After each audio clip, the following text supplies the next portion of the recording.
కుసుమహర కుసుమహర కుసుమహర.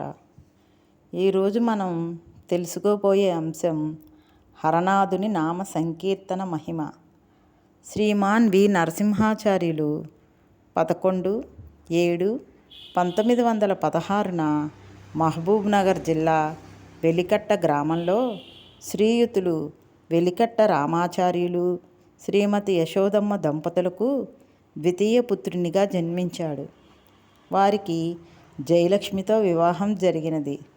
తదనంతరము KU పరీక్ష ఉత్తీర్ణుడై పిదప డిప్యూటీ డైరెక్టర్ ఆఫ్ ఎడ్యుకేషన్ సదర్ మహత్తర్ మీం ద్వారా మొగలిగిద్దలో ఉద్యోగములు చేశారు.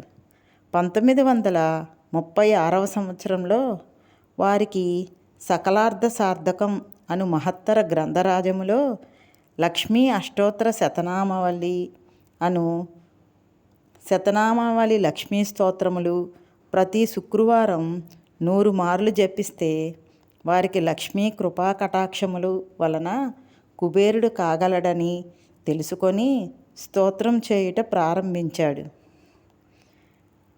కొన్ని నెలలు గడిచిన తరువాత వారికి తెల్లవారుజామున ఒక దివ్యసుందర శ్రీరూపమున కరుణారసభరితమైన కనుదోయితో దివ్యకాంతులతో మంగళ స్వరూపము శ్రీదేవియే శ్రీ మహాలక్ష్మియే దర్శన భాగ్యం పొందినాడు.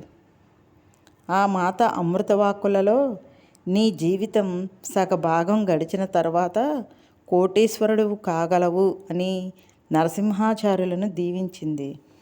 ఆ సమయంలో కుసుమదేవి పటము నుండి స్వప్నంలో దర్శనమిచ్చిన శ్రీ మహాలక్ష్మియే దయామయగు కుసుమకుమారీదేవియేనని నిర్ధారణ అయినది.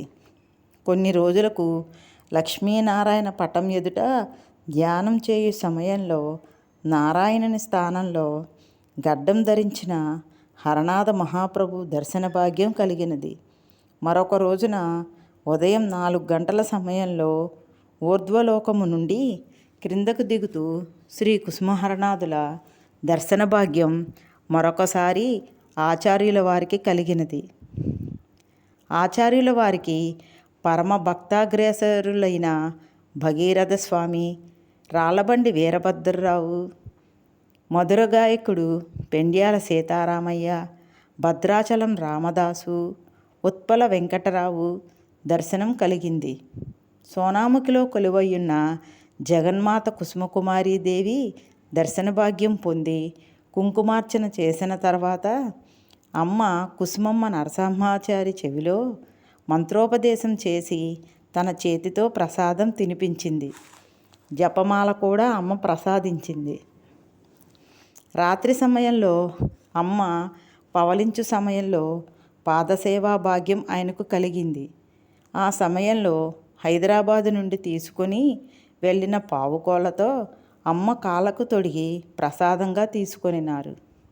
తిరిగి వచ్చి రోజున అమ్మ దగ్గర సెలవు తీసుకొని సమయము అమ్మ శ్రీ హరనాథ భక్తులకు సన్మార్గమున ఎలా చూపుతావో అని నరసింహాచారిని ఆశీర్వదించి పంపినది.